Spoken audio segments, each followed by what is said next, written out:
అందరికీ నమస్కారం అండి.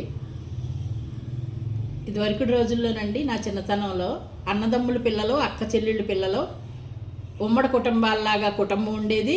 అందరి ఇళ్లలోంచి అన్ని అన్నం కంచాలో తీసుకుని పెద్దోళ్ళు ఎవరున్నారో వాళ్ళ ఇంట్లో కూర్చుని అందరూ తినటం అలవాటు ఉండేది. అప్పుడు మేము అలా తినేవాళ్ళం. మేము నలుగురు అన్నదమ్ములు, ఇద్దరు అక్క చెల్లెళ్ళు. మా నాన్నగారు అత్తారింటికి వచ్చారు.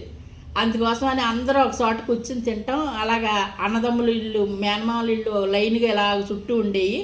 అమ్మమ్మ ఇల్లు పక్కన ఉండేది. అమ్మమ్మకి కూడా ఆడబిడ్డ ఉండేదండి.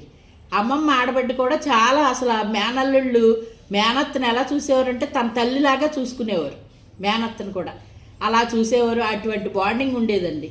అప్పుడు ఈ పిల్లలందరూ కూడాను ఆ నానమ్మ అమ్మమ్మ అనుకుంటా వీళ్ళందరినీ కలుపుగోలుగా ఉంటూ వాళ్ళ చెంగులను డబ్బులు ఇప్పి తల ₹1 ఇవ్వటం, కొనుక్కోమంటాం. అటువంటి ఆప్యాయతలు, అనురాగాలు ఉండేవి. ఇప్పుడు ఎక్కడా లేవు.